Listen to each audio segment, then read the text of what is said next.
بسم اللہ الرحمن الرحیم والصلاة والسلام علی رسولہ الکریم وعلی آلہ وصحبہ اجمعین، اما بعد۔ میرے محترم بھائیوں، بہنوں، بچوں، بچیوں، عزیزوں، جاننے والے، نہ جاننے والے، السلام علیکم ورحمۃ اللہ وبرکاتہ۔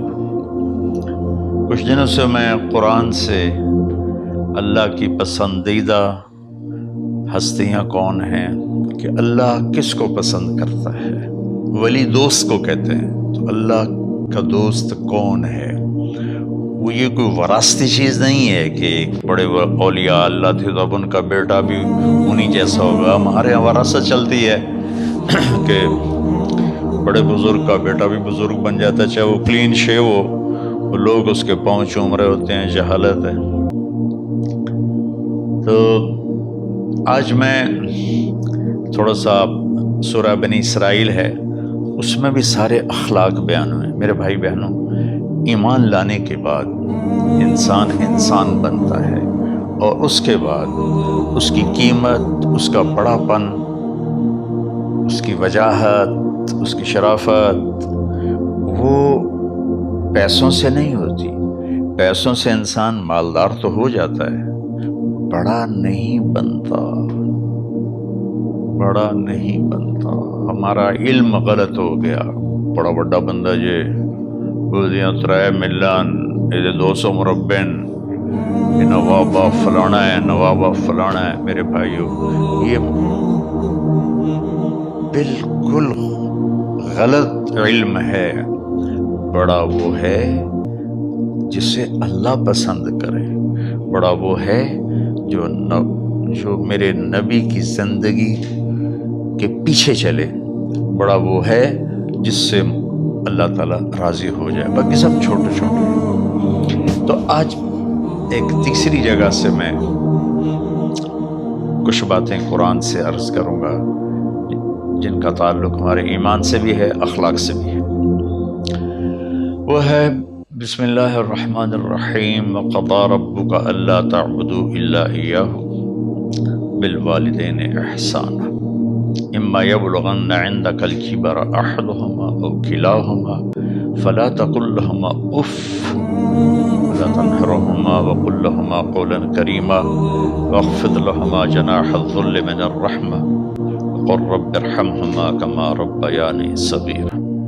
یہ بہت بڑا مضمون ہے۔ اللہ نے قرآن بھر دیا والدین کے خدمت کے لیے، والدین کی اطاعت کے لیے، والدین کی ماننے کے لیے۔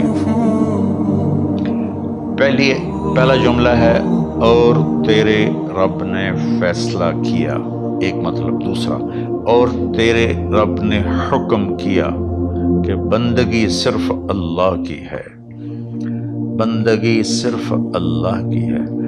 عبد اسے کہتے ہیں جو ہر بات پہ سر جھکا دے، عبد اسے کہتے ہیں جو ہر بات پہ بچھ جائے، اس کو عبد کہتے ہیں۔ تو اللہ کہہ رہا ہے میرے بندو، میرا ایک فیصلہ ہے اور میرا ایک حکم ہے، میرے سوا نہ تمہارا ہاتھ کسی کے آگے پھیلے، نہ تمہاری گردن کسی کے آگے جھکے۔ ایک دوسرے سے مدد لینا، اس کو ایک دوسرے کی تعاونوں میں آ جاتا، تعاونوا علی البر والتقوی، ایک دوسرے کا ساتھ دو، ایک دوسرے کی مدد کرو۔ میرے نبی قرضہ اٹھاتے تھے۔ میرے نبی جب انتقال ہوا تو آپ کی زرہ 9 وسق پر، وسق 5 من کا ہوتا ہے، تو وہ جو کے بدلے آپ نے زرہ رکھوائی تھی کہ جب میں تمہیں ادا کروں گا زرہ لے لوں گا، اور آپ کا انتقال ہو گیا، آپ زرہ اپنی واپس نہیں لے سکے۔ وہ چیزیں جن کا تعلق صرف اللہ کی ذات سے ہے اور کوئی نہیں کر سکتا، اس میں صرف اللہ کے آگے ہاتھ پھیلا، جسے ہم کہتے ہیں مدد، نصرت۔ اللہ کہتا میں ہوں، الا ان نصر اللہ قریب، سنو میری مدد تمہارے قریب ہے۔ تو اللہ تعبدوا الا ایاہ، بس ایک چھوٹا سا جملہ اللہ نے یہاں کہ چونکہ یہاں اللہ نے والدین اور اخلاق بتانے تھے تو اپنے لیے صرف ایک جملہ بولا، باقی باتیں بھی اللہ کے لیے ہیں، لیکن اللہ نے میری بندگی، اس بندگی سے مراد 5 وقت کی نماز نہیں ہے، حج، روزہ، زکوٰۃ نہیں ہے اس کی مراد، یہ ساری باتیں داخل ہیں، اور اس کے ساتھ 24 گھنٹے کی زندگی اللہ کی مرضی پر گزارو، نفع آئے تو شکر ادا کرو، نقصان ہو تو صبر کرو، برداشت کرو، پھر بھی شکر ادا کرو کہ میرا رب یہ کہہ رہا ہے کہ میں نے صرف اللہ سے تعلق جوڑنا ہے۔ اللہ کے نبی نے اپنے چچا زاد بھائی عبداللہ بن عباس سے فرمایا کہ یا غلام، اے نوجوان، اسی کا بکلمات فاحفظہ، میں تمہیں چند باتوں کی وصیت کرتا ہوں، کیا؟ احفظ اللہ، احفظ اللہ یحفظک اللہ، یحفظک اللہ، اللہ کے اوامر کی حفاظت کر، اللہ تیری حفاظت کرے گا۔ احفظ اللہ تجدہ تجاہک، تو اللہ کے اوامر، اسلام، حلال حرام کی پہچان کر کے زندگی گزار تو اللہ کو ہر وقت تو اپنی مدد کے لیے تیار پائے گا۔ اور لمبی حدیث ہے، بنا عشاء کی نماز کا وقت ہو رہا ہے، اس میں وہ جملہ جو اس میرے مضمون سے متعلق ہے، وَإِذَا سَأَلْتَ فَاسْأَلِ اللَّهِ، جب بھی مانگو اللہ سے مانگو، جب بھی مانگو اللہ سے مانگو، اللہ کے سوا کوئی دینے والا نہیں ہے، صرف اللہ ہے دینے کے لیے۔ وَإِذَا اسْتَعَنْتَ فَاسْتَعِنْ بِاللَّهِ، اور جب مدد کے لیے ہاتھ اٹھاؤ تو صرف اللہ کو پکارو، جب ضرورت حاجت کے لیے، مدد کے لیے ہاتھ اٹھاؤ تو اپنے اللہ کو پکارو۔ تو یہ حدیث کی بات بھی ہے، جو قرآن کی بات بھی ہے۔ اس کے بعد آگے اللہ کہتا ہے وَبِالْوَالِدَيْنِ إِحْسَانًا، اور اپنے والدین کے ساتھ احسان کرو۔ احسان کا کیا مطلب ہے؟ اللہ آگے اسی کی تشریح کر رہا ہے۔ ویسے احسان کا مطلب عربی میں ہوتا ہے، یہ جو ہمارا اردو کا احسان ہے، میں تیرے تے احسان کیتا ہے، تم نے نالے کی کر رہے ہیں، یہ بھی مطلب ہے، لیکن احسان کا اصل مطلب ہوتا ہے، احسان حسن سے ہے، حسن، حسن سے الف، 2 الف ملے اور احسان بن گیا۔ احسان کا مطلب ہوتا ہے کسی بھی کام کو جو اب دنیا کا ہے، دین کا ہے، اسے انتہائی خوبصورت طریقے سے کرنا۔ جیسے کسی دلہن کا میک اپ ہوتا ہے نا، تو 5-6 گھنٹے 4 گھنٹے کے بعد وہ کہتی ہے، جو ہوتی ہے اس کا میک اپ کرنے والی، کہ جی بس یہ مکمل ہو گیا ہے اور اب اس سے آگے نہیں ہے۔ تو آخری اچھائی کی آخری انتہا پر پہنچ کے کام کرنے کو احسان کہتے ہیں۔ تو میرا اللہ کہہ رہا ہے میرے بندو، اپنے والدین کے ساتھ وہ کرو کہ جو بھلائی کی، خدمت کی، ماننے کی آخری حد ہے۔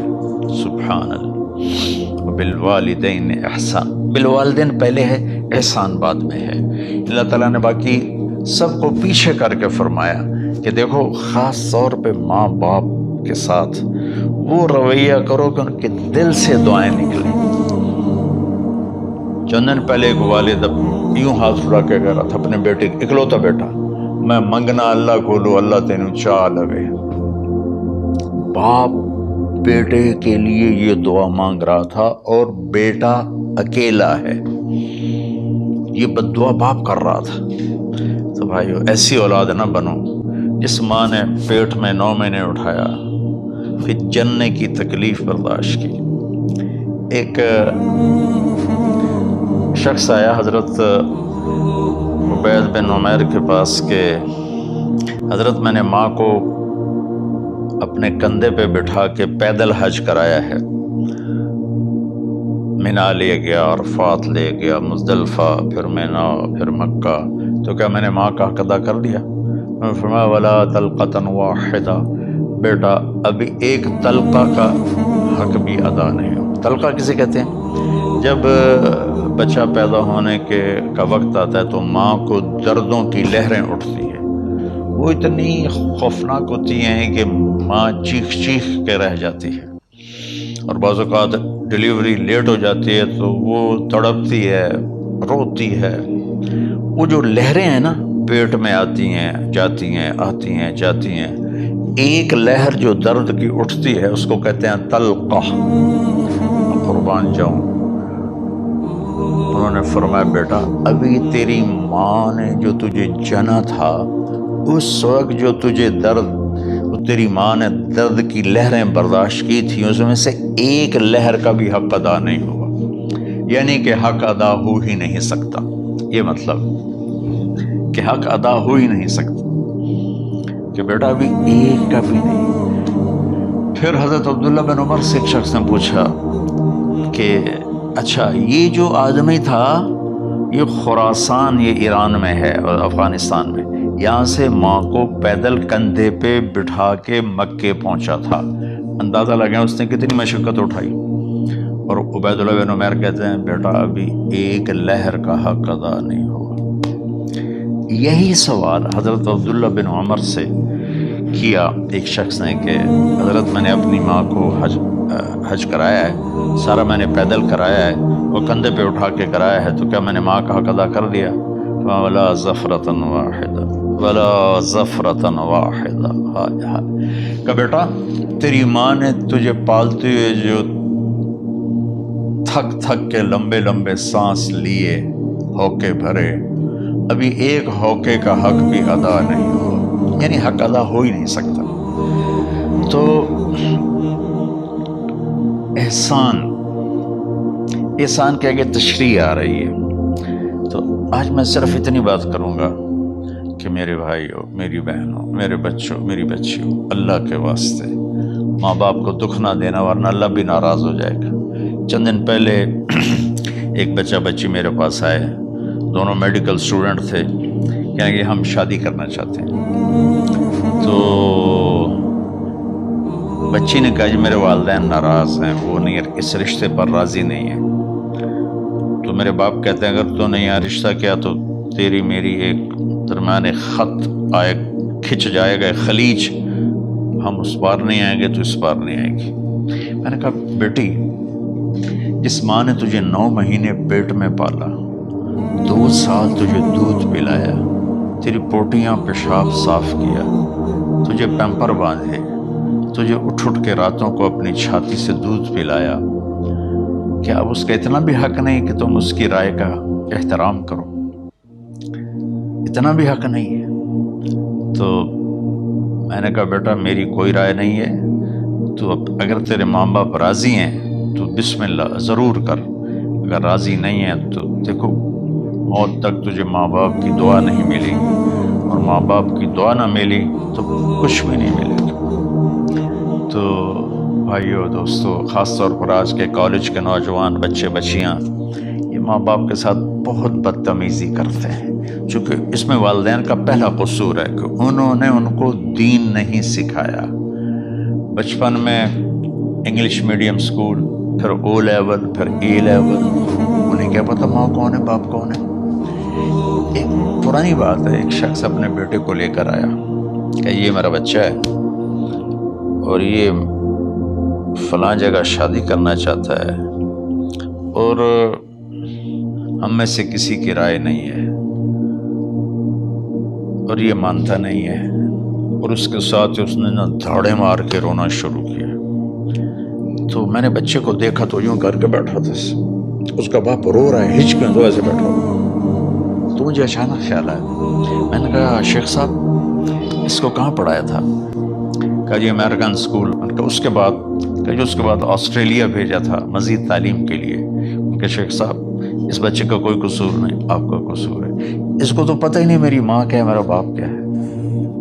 ایک ہماری تہذیب تھی وہ ختم ہو گئی ہے، اس میں علم نہیں بھی تھا تو ماں باپ کا۔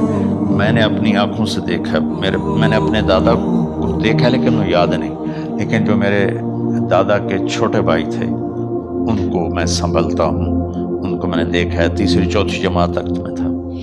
61 میں ان کا انتقال ہوا، میری 9 سال عمر تھی، تو 8 سال۔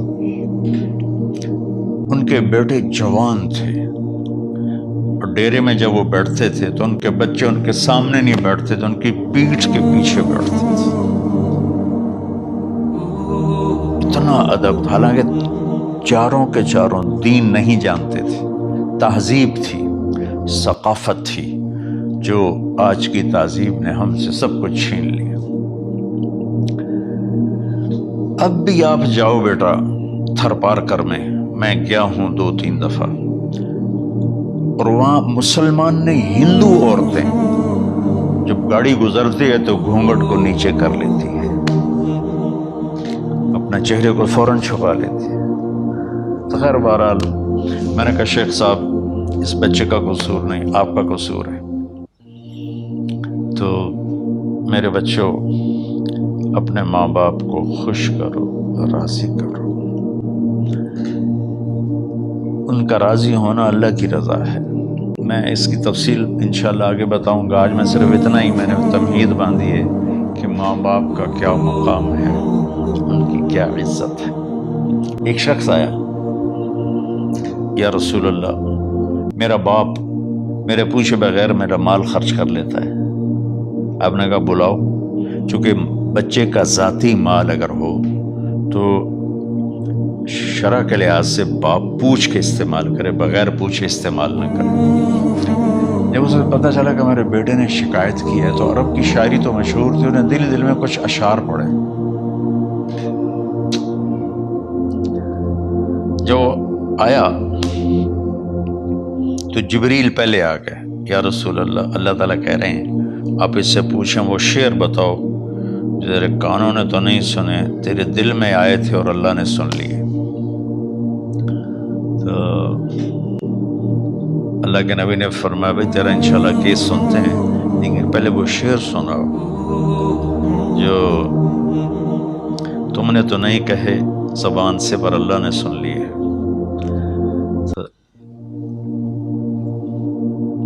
پھر اس نے وہ اشعار پڑھے، اور اس کے آگے کیا ہوا یہ میں انشاءاللہ اگلے کلپ میں بتاؤں گا کہ